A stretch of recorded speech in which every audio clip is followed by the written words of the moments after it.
Hello and welcome. Thank you for joining us at Parenting Unpacked. I'm Dr. Siobhan Kennedy Costantini, and this is Dr. Kristen Summer. Hi. How are you, Kristen? I'm pretty good. It is finally sunny. It's not raining anymore. We've been rained out a lot in southeast Queensland. And Siobhan, I think the more in question is, how are you doing? I'm doing great. Life's good. So I think long Kristen processing is, pause. I really am. Everything's good. We didn't flood. My parents' house flooded. Yes. So that's been rough. But things are mostly under control. Like, I've said this to a few people, so we flooded in the 2011 floods, which were the big floods in Queensland. So I was still living at home when that happened, and I was homeless for several months, which, I mean, I was homeless. I didn't have a home. It didn't feel like I was homeless. I had plenty of support and places to stay, and I was well looked after, but it was pretty awful at the time. So that was 11 years ago. So it was weird this time because there was lots of reliving that experience, but this time with a baby, and then it was just weird. It was just really weird.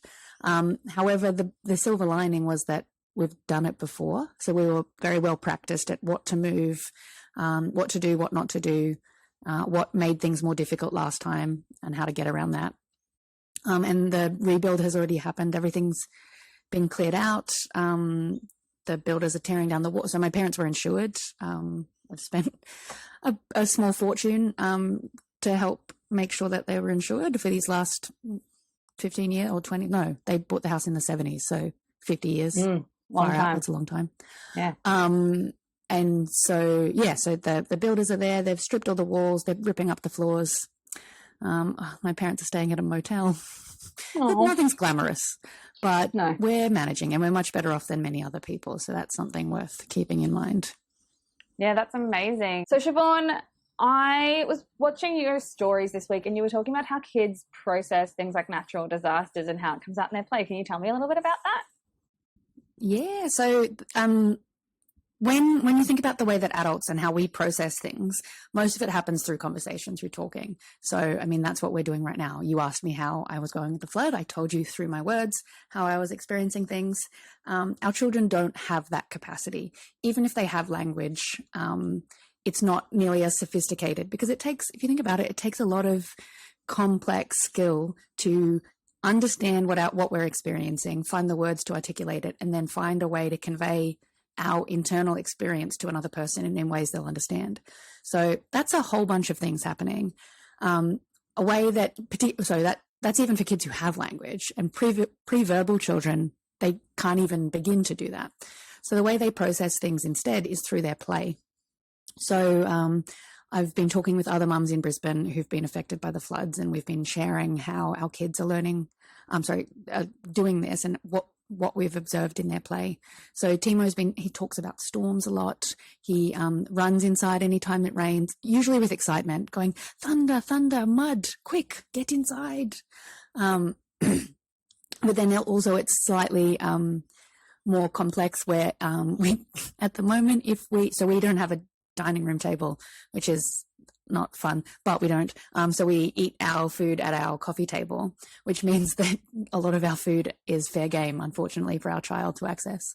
But because of all this, like, the flood is on his mind, anytime we have a drink of water that is exposed, toys end up in it. And then, oh no, all wet, must save, have to save from the water.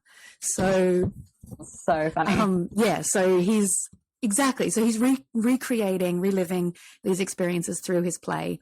And so this is what we call counterfactual reasoning. So it's a term in imaginary play where children rehearse and relive their play and change the endings. So, for example, your little one might, they might build a wall, like they might set up the house and the water might be coming up, and they'll build a wall to protect the house so that it doesn't flood, when in reality you might have flooded.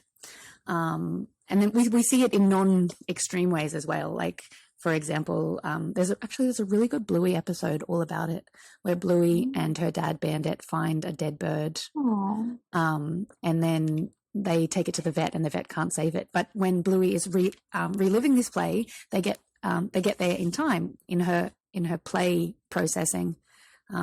She spends the episode playing with the bird and finding the bird before, and then taking it to the vet and making it better. So it's how children, as adults, what we would do is we'd think through, oh, if only I'd got there earlier, maybe I should have done that, maybe I should have done that, which is all about how we plan for the future. It's all about our episodic foresight and how we think about alternative realities. And kids do that in play. That's really interesting that counterfactual play comes out so much earlier than counterfactual reasoning, because all of the prevailing literature on counterfactual reasoning is that you don't really see kids capable of counterfactual reasoning in relation to their own behaviors until they're like 7 or 8. So they don't reflect on the behavior where they've done something wrong and they go, how should I do it differently next time?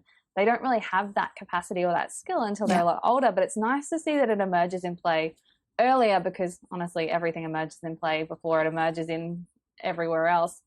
So that's super interesting in linguistic ways. Absolutely. Yeah. All right. And I guess when it comes to children's development, things always happen before we're able to observe them. So there's stuff going on in their heads before we see evidence of it. Truly. It's important to remember. Truly. And as developmental scientists, it's our job to try and figure out how to figure out what kids know without asking them. And sometimes our tests are terrible, like the mirror self-recognition test, which is an awful test. I don't know if we've talked about the mirror self-recognition test on here before, have we, Siobhan? A little bit. Yeah. I think there was one episode we kind of touched on it. Right. Well, maybe we can do that in an upcoming episode. I'm going to give you a quick rundown about why, we might not know exactly when things are emerging because we design these tests and we think they're great and then realize some decades later that they're actually pretty terrible. So the mirror self-recognition test is basically you put a dot on your child's forehead unbeknownst to them, and then you sit them in front of a mirror, and apparently they don't have recognition of themselves in a mirror until they see the dot and rub it off. And that usually starts to happen around 18 months, 2 years. And for a long time, developmental scientists were like, this is evidence that children don't have self-recognition, or don't recognize depictions of themselves until they are this old. Then they took it out to some non-weird, so non-Western educated, industrialized, rich and democratic countries, some not white countries. I think the kids were Cameroonian NSO, the study I'm thinking of. And these kids did not pass it until they were 8. And so there's 2 things you can think here. Either children don't have self-recognition until they're much older in that culture, which is very, very unlikely. In Cameroon only. Yes, only in Cameroon. Yeah. Or the test is wrong because it's very culturally specific. Because in somewhere like Cameroon, they think about themselves in relation to their community. And so they tend to focus less on themselves. And then they don't have exposure to mirrors as much. And there's a bunch of different things. And then the irony is we used to use this test to delineate ourselves from other animals, to say, this is why humans are so much better. We can recognize ourselves in mirror depictions because, other animals can't, except maybe I think chimpanzees always could. But the hilarity is... chimpanzees, gorillas. Yeah, but the hilarity is that other animals can too. So they tried this with an elephant and it didn't work. But it turns out that they used a human-sized mirror on an elephant-sized elephant. So when they redid this experiment with an elephant-sized mirror, not only did the elephant go, oh, got to get that off my face, it then went and explored the inside of its mouth. It was like, oh, I can finally see inside my mouth. I've never seen inside it. So it was playing with the mirror. And then they did it with a goldfish. And goldfish have a reputation for being dumb, which I don't think is true. I think it's a myth that they have a 3-second memory. But yeah, they put the mirror in front. It's a myth. They put it in front of the goldfish and they're like, see, doesn't have mirror self-recognition. And then someone was like, hey, goldfish see downways. So you've got to put it underneath the fish, not in front of the fish, because they cannot see in front of themselves. And when they move the mirror to beneath themselves. Yeah, goldfish have mirror self-recognition too, so this isn't something that differentiates us from other animals. It's just a really terrible test that we thought for a really long time was a fantastic test. So this happens often in science. It's forever evolving. Anyways, that was a very random Absolutely. side note. Okay, so Kristen, there's a bunch of controversial stuff happening on TikTok at the moment. Isn't it the place for it? I like to describe TikTok as the Wild West and Instagram as a fun, happy place where everyone's calm. I mean, it's not strictly true, but it's the highlight reel that makes people have warped perceptions of their lives and gives them great mental health challenges. But yes, it's a happy place, sure. But TikTok is where people shame you into oblivion and then just scream at you until you decide to run away. So in that true sense, we're going to start to tackle, some stuff that's been going, some absolute BS that we've been hearing on TikTok. We're going to start with a rapid fire. So I'm going to just give Kristen what the topic is. We're going to get some rapid fire responses and then we're going to break them down for you. So let's go with the first one. Breast is best. Kristen, what do you say? Bullshit. Mental health deteriorating phrase. Yeah. Next.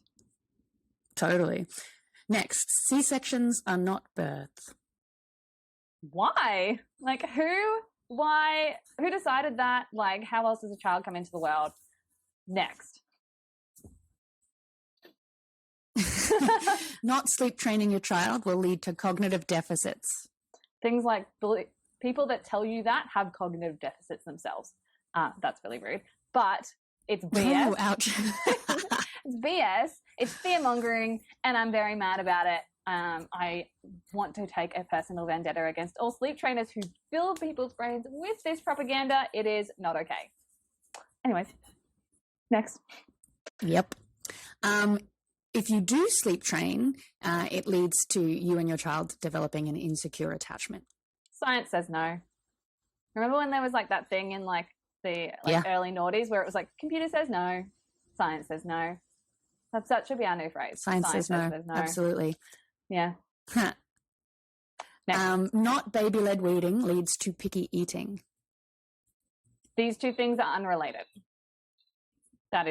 It's bullshit because these two things are unrelated. Yep. Yeah.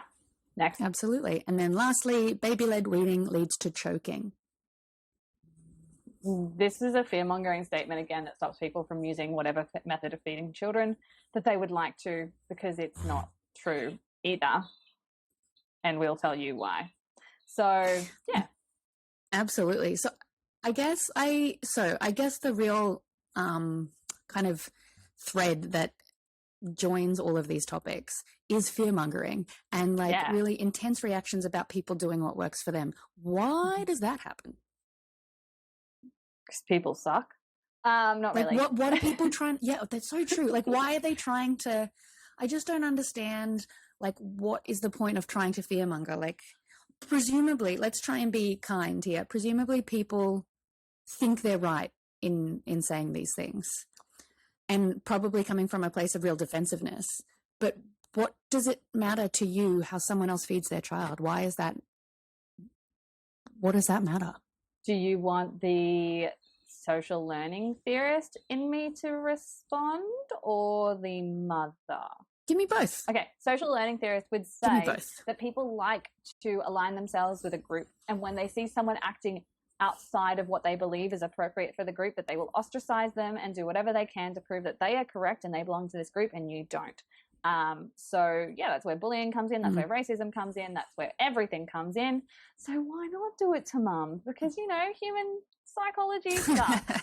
So that's social learning theory. And then in terms of being a mum, it's all about money. Like a lot of the fear mongering for sleep training or for for sleep training, it's about the money. Anti-sleep training, it's about like fighting back against the trauma associated with the sleep training industry. And then for baby-led weaning, it's all about selling courses or selling food. Like, yeah.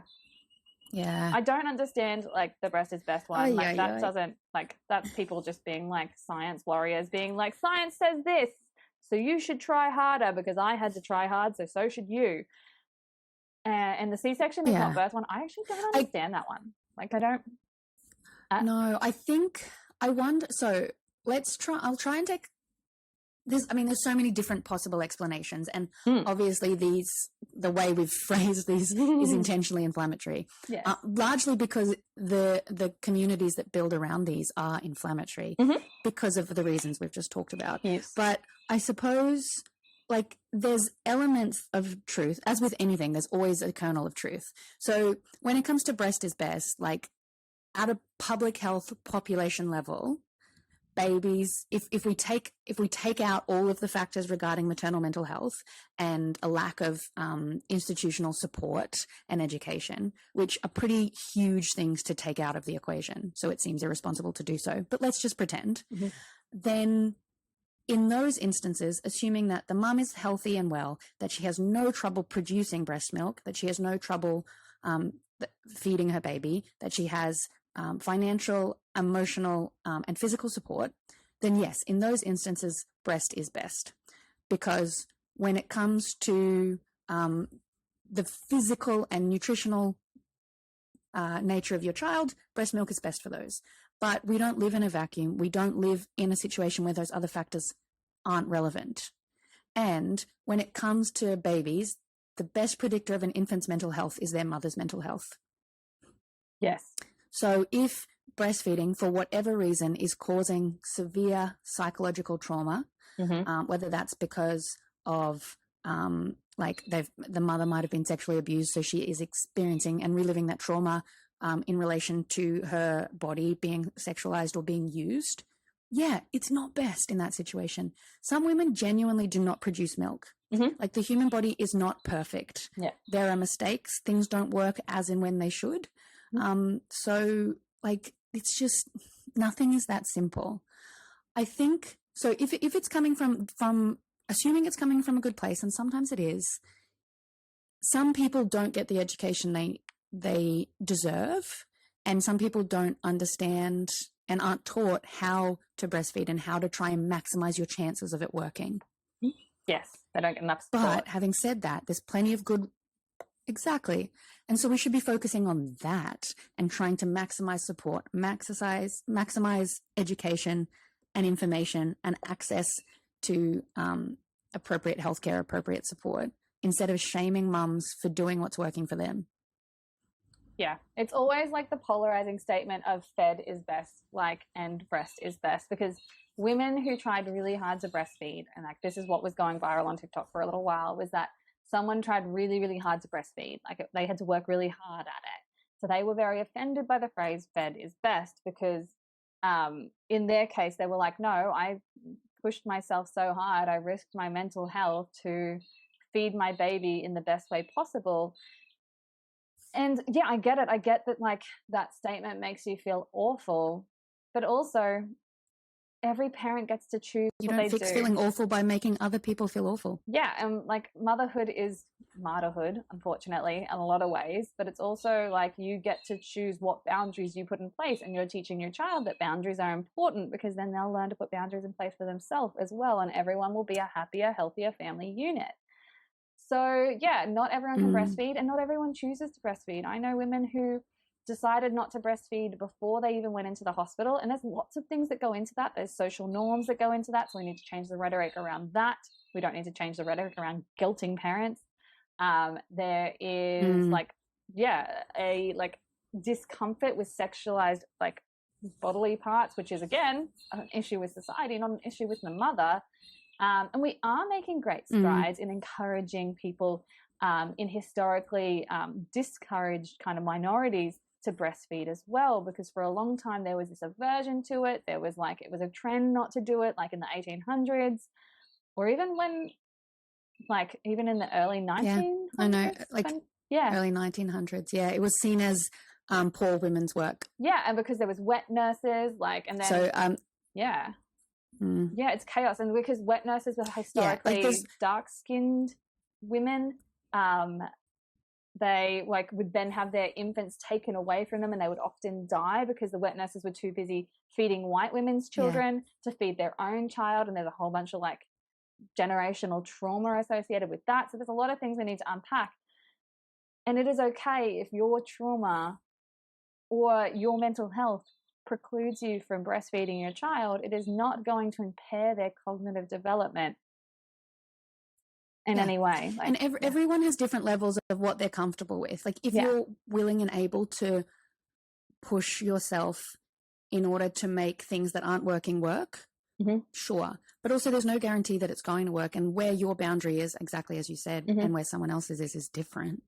And what I genuinely don't understand, like, I guess sometimes as a self-protective thing, like people might be like, oh, breastfeeding's like, it's not that great anyway, which could be offensive to someone who works their butt off to make it happen. Yeah. And probably like that's coming from that, if the person who says it's not that great anyway, might be coming from their own like space of trying to make themselves feel better because they feel really guilty about not making it, quote unquote, making it work. Yeah. I think, just having empathy and compassion for people and trusting that people do the best things for them, and that like stay in your own lane, focus on what's working for you. Let everyone else do what they want to do. Which is kind of really, when it boils down to it, the advice for all of these things. It truly is. And like my favorite argument that people always pull out is that back when we were cavemen, we didn't have any formula. So you just had to do it. Back when we were cavemen, I feel like, I can't remember the exact stats, babies but like died. Most babies died. Like it was a really high death rate. Yeah. Like it would have been more babies died and than mothers, not. And mothers died. Yeah.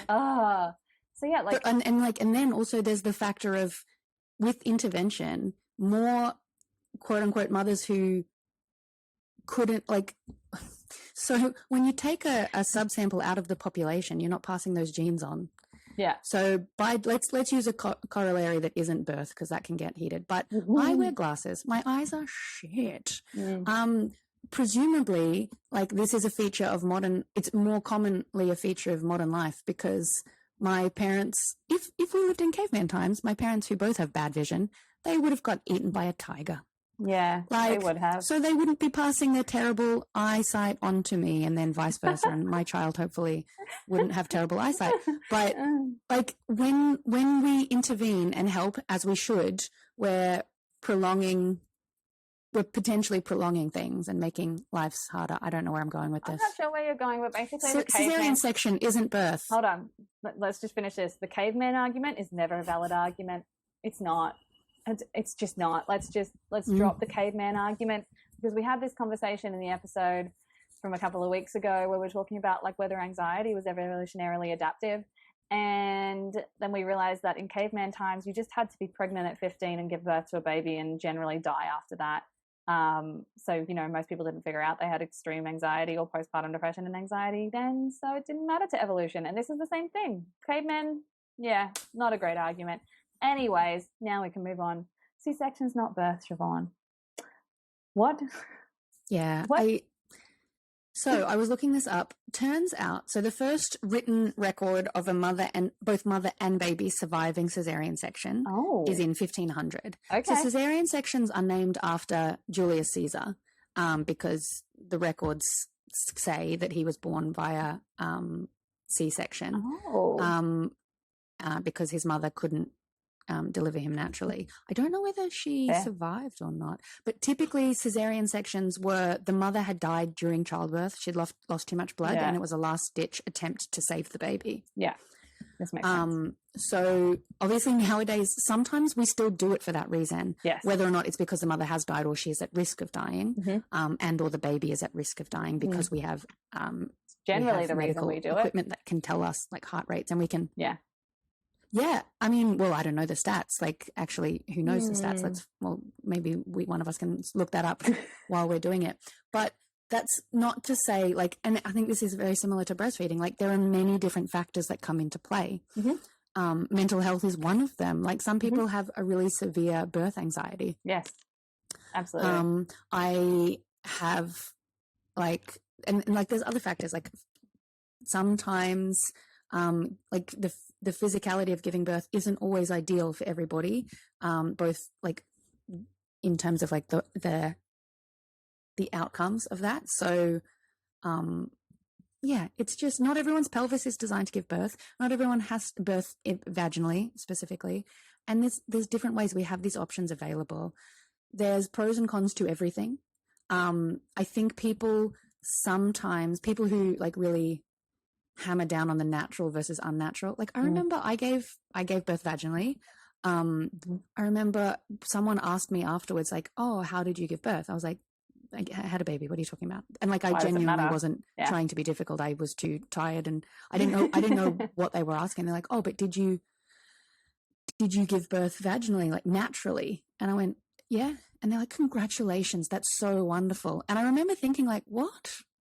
Why is that wonderful? Like, sure, like I'm happy that it happened that way, and that I'm happy it wasn't an emergency cesarean, because that is more dangerous and more stressful. Yeah. During my labor, there was a risk that might happen, and I was told that things weren't going great, and it could end up there, and to prepare myself. But this lauding of natural, like, I don't get it. I don't get it. This is another caveman argument. You know how many women died in childbirth, guys? There's a lot. There's a lot of people that died in childbirth. Yeah, and like there are risks associated with. There's risks associated with vaginal birth as well. Like there's so many tearing, there is prolapse. Like there's all kinds of things. Yes. Our pelvic floors will never be the same. Yeah. Anyway. Yeah. So like, I don't understand the logic of why someone is saying that C-section is not birth, because it is birth, because you had a child emerge from inside of you. It doesn't really matter which exit it took. It took an exit. It's out now. It's in the world. It was inside you. Now it's not. You grew it for 9 months. Why does the last day of your pregnancy really like weigh on whether you birthed a child or not? Like, I don't know. This was like some crunchy mum that like loves to go viral saying awful things. Like, I don't know. But like, the end of the story is C-section is birth. C-section is hard. It's not the easy way out. It has like many weeks of pain. And the recovery is action. Yeah. The recovery is often more difficult because it's major abdominal surgery. So typically you can't drive for 6 weeks. You can't lift heavy objects or things heavier than 2 to 3 kilos, which most babies weigh. So that's, you know, that advice doesn't like really track with a new mother and her life.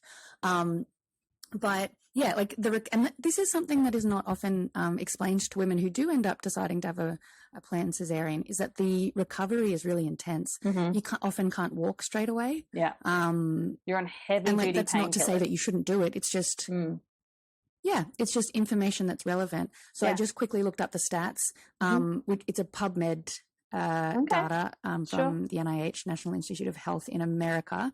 So in America, according to this study, about 30% of first births are cesareans, and almost 20. I'll quickly round up and down. About 20% is emergency, and 10% is elective. Sorry, it's Australian data. Oh, there you go. Cool. As of 2017. Yeah, so it's the majority of them are emergency. Yeah, it's still very frequent, and electing to have a cesarean is also fine because mental health is really important. I had a friend who chose to have a cesarean because she had hyperemesis her entire pregnancy, and she was so tired, and like she just didn't want to. It wasn't that she didn't think she could do it, she just didn't want to. And you know what? That is okay too. Because if you enter into new motherhood, into that hormone fluctuation crazy period that happens after the placenta leaves your body, with negative mental health, it's going to pile on and it's going to be worse. So again, like, this is a pretty serious one to talk about because it is like a major surgery. But you know what? If women don't believe that they can give birth and they will not change their attitude to it, it actually changes their outcomes of birth. So if they are forced into a vaginal birth, it can really negatively affect that birth, because your mind controls your body. There are certain hormones that will not go, that need to go in order to give birth, in order to go into labor, in order to progress labor. And it just ends up with this cascade of interventions. And you know what? You end up with an emergency C-section anyways. So it is a very complex, multifaceted issue where there is lots of things to be considered. And to tell someone who's given birth via cesarean that they have not given birth is just not okay. Outrageous. It truly is. Anyways, moving absolutely. On. And I think Not moving on. Yeah, but for mothers who have, for mothers, but I think like a lot of this, so I've been looking into the ideas of cesareanism birth. A lot of this is self-held beliefs that have been like either, like, so when we think about birth, lots of people go into it with ideas about how it should or shouldn't happen or how they want it to happen. So a lot of it, like, this isn't us saying like, of course it's birth. This isn't to minimize your guilt or pain around your experience. So like, if you feel this way, I'm really sorry that you feel this way. It's not what I would want for you or anyone else. Like, so it's not to minimize your pain or experience, but to try and validate you and be like, of course you gave birth. You carried a human person in your body, and then they came out of you in the way that was best and healthiest and safest for you and them, in whatever way that happened. Yeah. And let's sidebar for a minute about birth guilt, because like I had birth guilt because I had a vacuum assisted delivery and I had an epidural. Like, I felt guilty that I couldn't do it on my own without any of that assistance. And I don't know why, because once I had an epidural, it was the best thing on the planet. And then they gave me what's the medication to like push forward contractions, whatever that is. Pitocin. Yes, Pitocin, that's the right one. So they gave me I think they tend to use, they use Pitocin in the States, Syntocin here. Yeah, same thing, synthetic Pitocin, whatever it is. So yeah, I had some of that because my contractions literally never got closer together, and they're like, this seems weird. Now that you're on an epidural, let's just try and like ramp it up. And like my kid was happy, like her heart rate didn't change, but like, you know, I had a natural delivery, yet I still felt like a failure because I didn't give birth naturally. And like when my family asked my husband after I gave birth, did she go naturally? Because they were worried about me going for an like being wheeled into like abdominal surgery. Yeah, but they were worried about like the surgery. Like they weren't worried about like whether I was a natural birth or not. And but yeah, my husband said no. I know, but that's often the first question. Yeah, but he said no, it wasn't natural, and they were like, "Did she have a C-section?" And he's like, "No, she had a vacuum." Like, and they were like, "Oh," like so, like everyone has a different perception of what natural is, and we still have guilt associated with not giving birth with the way that we think is best. And like, I don't even know why in my brain I was like, it's important to give birth naturally. Like, I feel like I found like women who thought that they would have like an epidural, like had decided that before they even went into it. I was like, well, you know, you're just tapping out. Why not try? And like, no, that's a really bad way to think. You're not tapping out. You're just being realistic with what you feel like you can and can't do. And you're taking advantage of modern medicine, and that is okay. Even if like there is a cascade of interventions and people beat that into you in social media, if you feel like you would like to do something, do it anyways, and don't judge anyone else, because you'll probably still feel guilty about it anyways. Totally. Like, and I get it. Yeah. Yeah. Totally. But I get it. Like, of course I want a goddess birth, like where I am massaged by a water. Yeah. I imagine this perfect vision of being like underneath a waterfall, massaged by the water, and then like fairies around you, and you just give birth within like 20 minutes and it all happens amazingly. I really thought that sounds great. I'd also like to not. I really thought you were going to say that you were being massaged by like a golden Greek Adonis. Like, for some reason in my head, when you said massage, that sounds great too, and didn't finish the sentence, I thought you were going for like not your husband, but like some like Greek Adonis that like is, you know, rippling with like moisture from the waterfall, and like anyways, this is strange. Let's do that too. Let's add him in. Fairies, Adonis. Like, of course, I want like a perfect thing. But I also would like to not need to wear glasses. I'd also like to not have celiac disease. Like, that's not how the world works. And I get yeah, that's pretty high up on the list. Anyway, let's get onto the less or more controversial topic of sleep training. Yeah, look, we're really goofy today, Siobhan. We will do this, but I just want to let everyone know that this is the second time that we've recorded this segment, because we wouldn't stop giggling in the first segment because we were just so tired and so discombobulated. Are we recording? We are recording, I promise. Yes, we are. Good. Yes, I promise. I'm not Perfect. that No, good. I was on the wrong screen. Anyways, moving back. You never know. Moving back Not to you being personally, I mean us. Technologically literate and a bit goofy today. Yes, not sleep training leads to cognitive deficits. Siobhan, what the fuck? Yeah. I think so. From what I have been able to read on the people that spout this message, it's factually accurate that adults who don't get enough sleep experience cognitive deficit. This is true. Sleep deprivation is a form of torture.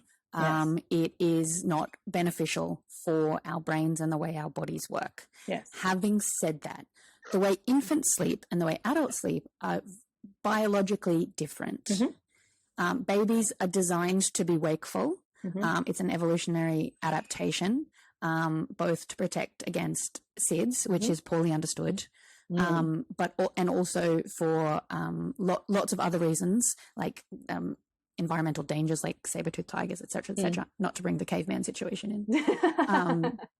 Like it's advantageous to wake up often. Yes. Also, babies have tiny stomachs, particularly newborns. They need to feed often because they take small amounts and then they pass small amounts regularly. So waking up often is ideal for a baby. Having said that, the rarest number of babies do sleep through from early on. It is theoretically possible. I've heard of 2 of these babies ever, never met them, that slept through from 3 weeks old. I want a unicorn, when we say baby. sleep through, they're sleeping 6 and 7 and 8 hours at a time. Yes. Or super all night, rare. or 12 In hours the same at a way time. that there are some people who, it's possible. There are also people that are 7 foot, 5. This Very is true. rare, but it happens. That's not to say that if we just try hard enough, we'll grow to 7 feet. Just as if you just try hard enough, your baby will sleep 8 hours. Not all babies are designed to sleep that long. Most in fact, the babies are majority not. of babies are not designed to sleep that long.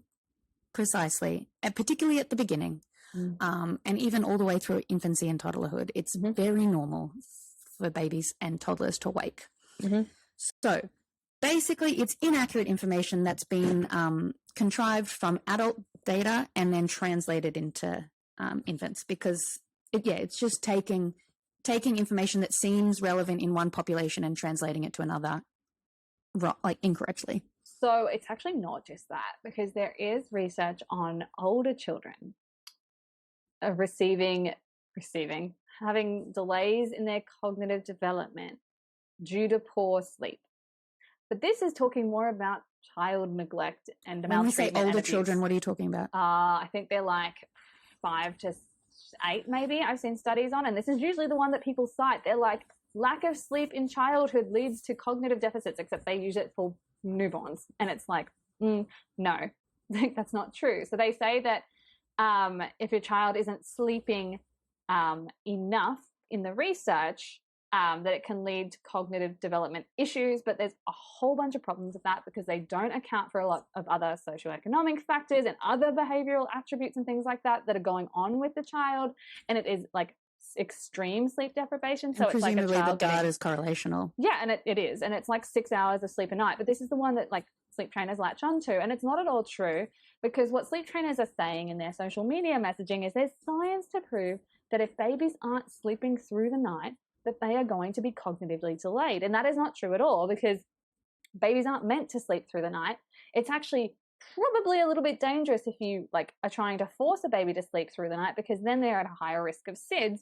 We know that sleep trained babies actually wake just as much as non-sleep babies. Sometimes they're actually awake longer at night because they've then got to put themselves back to sleep. It's just that they're not asking for you to help them anymore because you told them you weren't going to do it, which is fine. And if that is if you need to do that for your own mental health because it's better for the mental health of the entire family, fantastic. But sleep trainers telling you that if you don't do it will lead to cognitive delays in your child because they want your money, you can tell them to go back where they came from. Because I didn't want to put the explicit button on this episode ridiculous. By swearing again. Anyway, so it's not true. Yes. They're misappropriating. I think a big factor as well. No. Oh, absolutely. And so many people do. It's quite problematic. Oh, really? When it comes to sleep training as well, a huge factor, because people talk, I slept trained and my child slept this long. But when people say I did sleep training, people have different meanings and different understandings of that term. Yeah. I was talking to my sister's mother-in-law and she's like, well, we slept trained. I'm like, so what do you mean when you say that? And she goes, well, for 2 nights, we didn't go in as soon as he fussed. We gave him a couple of minutes to figure it out. He wasn't screaming. He was just kind of fussing. And then he went back to sleep. I'm like, so you did that for 2 nights and then things got better? And she's like, yeah. I'm like, I wouldn't call that sleep training. Not at all. But she did. And exactly. And that's the thing. Like, she uses those terms. And so when people hear that, they haven't, regardless of what their interpretation, like people have their own versions of what words mean. Yeah. And if we don't explain it clearly, then, and like similarly, I was with someone else and they're like, well, we did sleep training and we did the whole just leave them because they were at their wits' end and they were trying to do whatever they could to try and get some sleep. And so they did full on cry it out and their babies vomited. And that's when they're like, oh, this is too far. We can't do this. This behavior is a method backfired. Like, but yes, precisely. And like both of those things are called sleep training. Yes. And in my mind, those are very different. Those are different things. Absolutely. Yeah. Anyway, so that's just kind of like the aside. So when sleep trainers tell you that, it's wrong.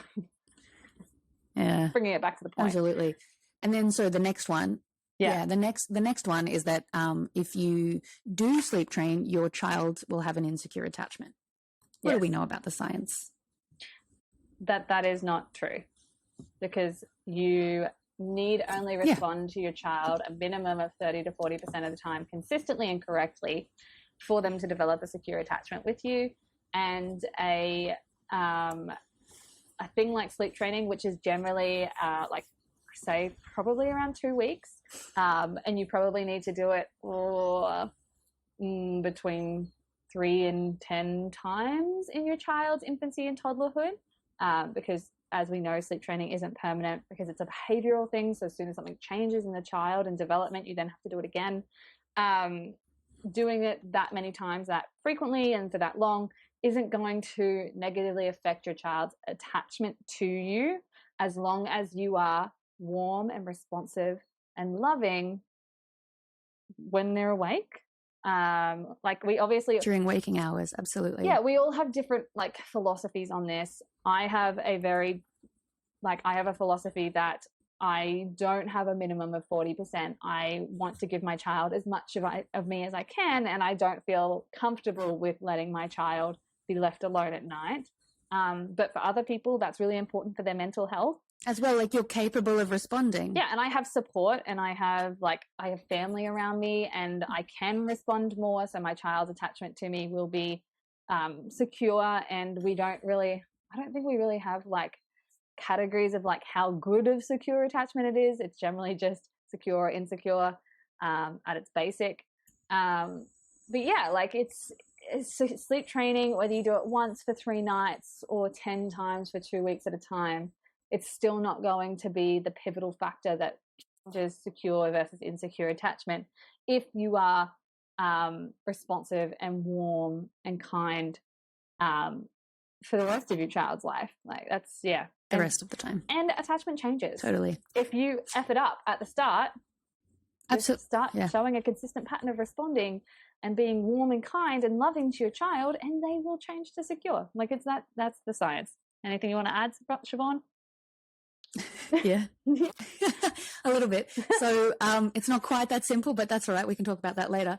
But so if it's the choice between well, I'm not going to go into that, but if it's the choice, so if you choose not to sleep train because you're very stressed about your attachment with your baby, but it means that you are attending to them at night, you're resenting them, you're severely sleep deprived, you lack support, and you're stressed beyond belief, you're severely anxious and angry, such that in the daytime, in addition, you are irritable, frustrated, angry, and unable to control and regulate your own emotions, such that spills out and affects your child, you're more likely to develop an insecure attachment in that situation than if you sleep trained and are able to be more present and loving in the day.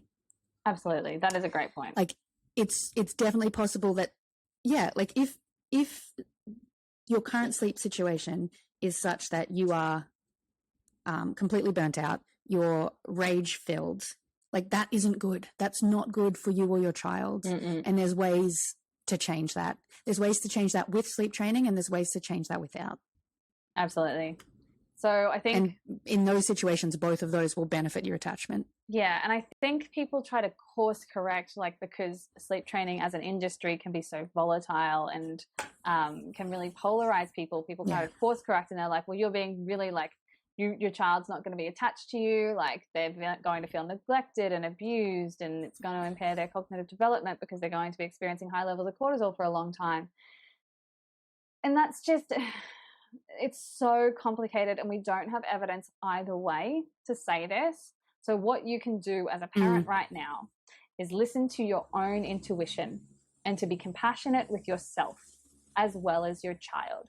If you have the resources to have someone else help you at night, that is something that you can do.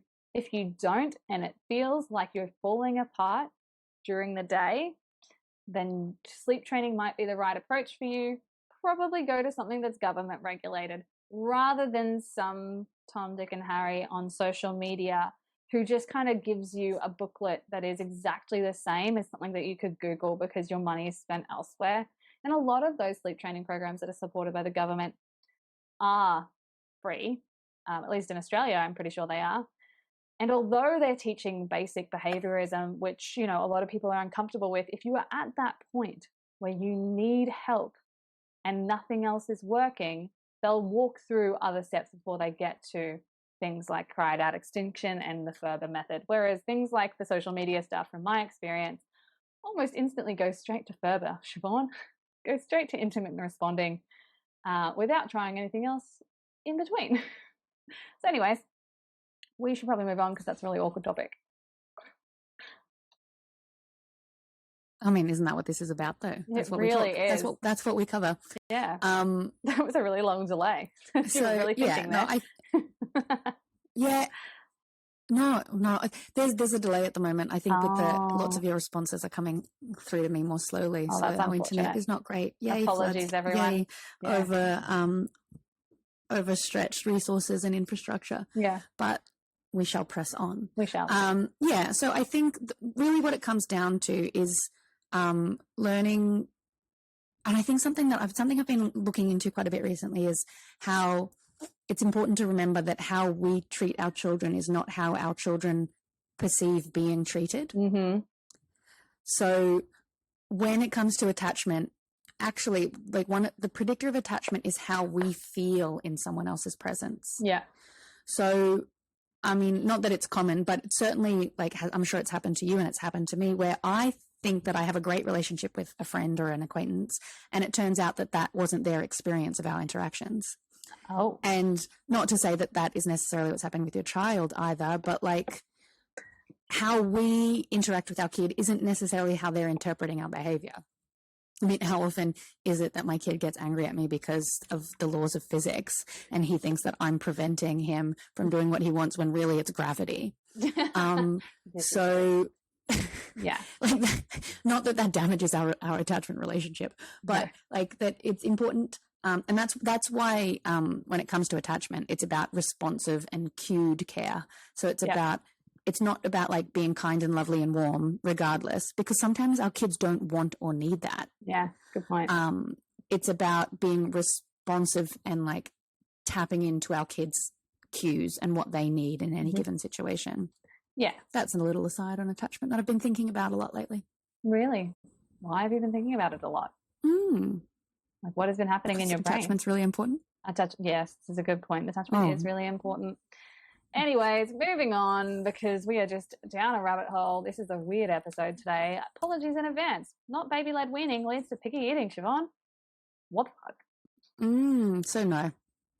So not even a little bit. I think one of the reasons people might go on about this is that typically babies who do baby-led weaning tend to start a little bit later than babies who start pureed feeding. Mm-hmm. So it's not uncommon for baby-led weaning babies to start closer to 8 and 9 months. And then around, sometimes it happens that way. I mean, 6 months is typically what's recommended, but if someone's really strictly following, perhaps even incorrectly following, and they're not sitting up yet. And anyway, well, because to be fair, to be doing baby-led weaning, you can sit up with support Like, it doesn't have to be independent sitting, as people say. Well, there's you do so have to many have free rules, access. quote unquote. Yeah, well, yeah. And like the thing is, and all of these topics, where it gets dangerous is when people become really black and white and strict about if you don't do X by X, your child, it's a disaster. So like, I mean, I've heard from so many people, totally. And I've heard from so many people, like, you definitely can't start solids between 6 months. If you start solids before 6 months, it's a disaster. I'm like, that's just not right. That's inaccurate. There's some really sensible reasons depending on your child and their genetic makeup. Yeah. Like, for example, if you're prone to lots of allergies, there's some evidence to show that starting earlier is better. And then similarly, like, one thing that people love to talk about, and I understand where it's coming from, is that food before 1 is just for fun. It's really not. No. Food before 1 is really important. Yeah. It's not just for fun. Typically that phrase is thrown around to help parents feel comfortable about the fact that they can go low and slow, like they can start the introduction slowly. Yeah. That it's not that your child is in desperate need of these nutrients. Yeah. But that's not to say it's not important. It's not just for fun. It's really essential. Yeah, well, baby for iron lots of different stores, reasons, whether that's like baby iron stores, they start to drop at around 6 months because you're living off like your iron stores from being in the womb until that point. So we have to start supplementing iron somehow, and they're not really getting it from breast milk. So they've got to get it from elsewhere, and that's when food is really important. Yeah, exactly. So so it's just the hard and fastness of the rules that can be problematic. Picky eating is really, really common in toddlerhood. Yeah. So between 1 and 2 years and even beyond, the preference for beige food is evolutionarily adaptive. I've got a post all about that. Yeah. It's often really common that babies who eat a wide variety of food and vegetables will suddenly insist on only eating crackers and like boring white and yellow food. It's really, really normal. Yeah. And often very confronting and confusing for parents. Yeah. And so I guess that people might erroneously assume that, like, if you don't do baby-led weaning, people like to tell everyone that what they're doing is the best and that if you're not doing it, you're wrong. Social learning theory at its best. It really is. And like the thing I hear the most is like when I was in the baby-led weaning like Facebook group or whatever, someone would be like, hey guys, I'm here, this is my second child, I want to do everything perfectly because my first child is so picky, I don't want that to happen again. And this happens for everything. It happens for sleep. They're like, if I stuffed up at the start of my kid's life, now they're a terrible sleeper, I'm not going to do it with my next kid. None of these things are really what's impinging on your child being a picky eater or a terrible sleeper. It's mostly temperament. And Siobhan, you know what? I don't think I've told you this yet, but I am doing a temperament scale in my experiment at work because I'm a scientist. For everyone who didn't, I'm using the Rothbart's Child Behavior Questionnaire. And like I know personally that temperament is a huge and variable thing in children, but I didn't realize it can be quantified into quite so many scales. In the 200 question Rothbart questionnaire, there is 16 scales for different age. There's one for 3-month-olds to 12-month-olds, one for, maybe it's 18 months, and then 18 months to 3 years, and then there's like the full one, which takes you up to like 7, and there's like an adult one. It's just so amazing to like go through. I think you can probably get, if you Google like temperament test, child temperament test online, probably find one that helps you contextualize child in terms of their different temperament types. Sometimes it gets synthesized into one so that you can understand your child is normal, despite that it feels abnormal because everyone else's kid is sleeping through the night and picky eater and not overwhelmed by sensory input or doesn't need as many rules as your dog or isn't quite quick to anger and temper. There's all these different, but generally, if you've got a child and you feel like you've failed because they're not sleeping great or they're not eating great, and you're trying to do better for your second child, I guarantee you that you probably haven't effed up that much. It's probably just your kid. And when you have a second child, their temperament can be very, very different. If you do the same thing with them, it might end up completely different. And if you've got multiple kids and you've made it through those toddler years, you're probably like, yeah, absolutely. Like, didn't matter. It's turned out one slept through the night, 3 weeks, doesn't sleep the night and 5. And this is a really common thing I get from parents on my platform. You looked like you were Googling Absolutely. something, Siobhan. What were you Googling?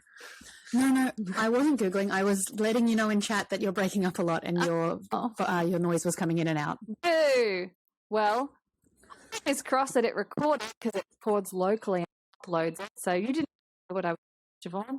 Just everybody else. Anyways, so I was talking about attachment, Siobhan, just in case you missed it. We talk about this one, which is baby-led weaning.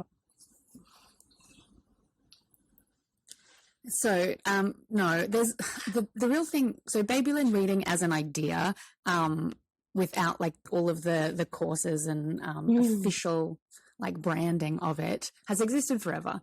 The idea of feeding your baby softened versions of what you're eating, that's kind of the way that people have been doing it for a really long time.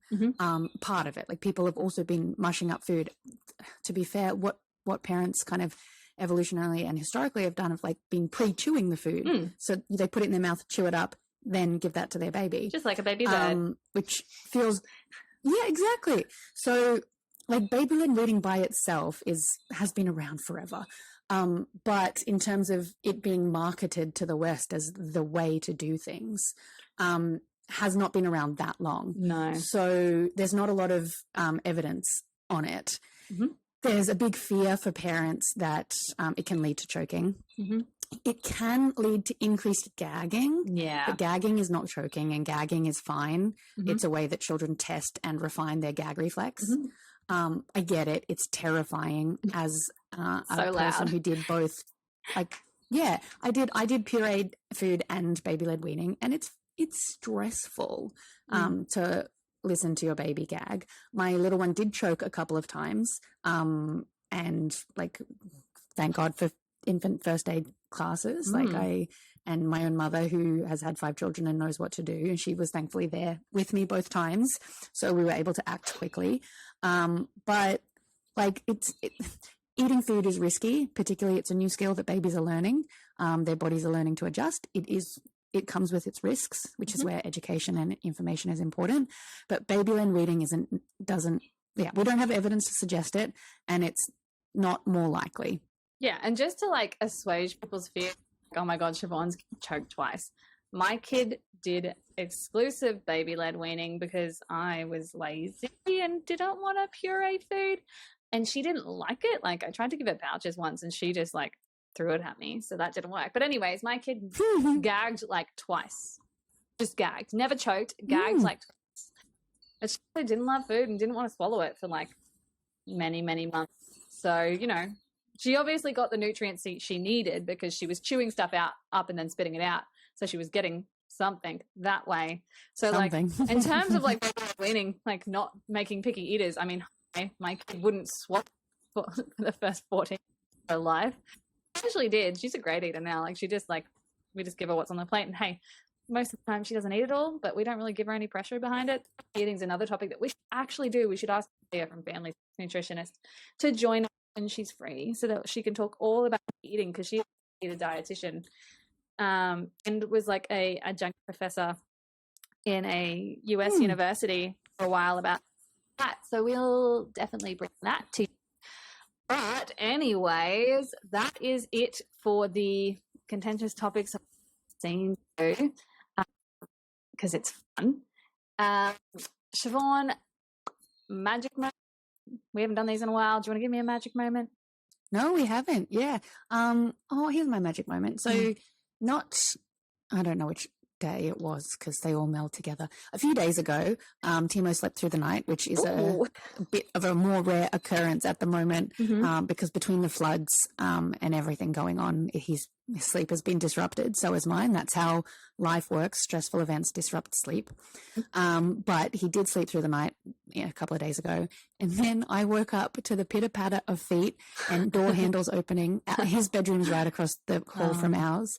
So I woke up to his feet on the floorboards, opening his door, opening our door, and then coming in and saying, "Hello, Mummy. Hello, Daddy. Awake." Oh. And it was the cutest thing. And it was the beginning of a visions of he's getting bigger and this is going to start happening more and more. And it was just really special. It was lovely. That is adorable.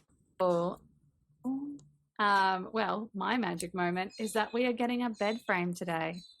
We haven't had a bed frame for 2 years because I didn't like the one we had. And when we decided to bed share with my child, we got rid of the bed frame because safety. And yeah, so we haven't had one for 2 years. We've been sleeping on a mattress on the floor like college children. Even though, ironically, my child has had a bed frame for over a year. So yeah, today we're getting a bed frame, and that feels like a magic moment because it feels like we are moving into the next stage of parenthood. We don't need a mattress on the floor because a baby doesn't sleep in our bed anymore. So that feels amazing. Good. Yeah. I sleep in her bed still, but how very exciting. Yeah. Whatever works. Anyways, I don't really have any meltdown moments. Siobhan, do you have any meltdowns? I don't. I mean, other than the floods. Stick with magic. And the drama that we've been experiencing around the world. There's lots of drama like that, lots of challenging times. We hope you're all feeling okay. And yes, we will talk to you in the next one. See you later. Bye. Bye. See ya.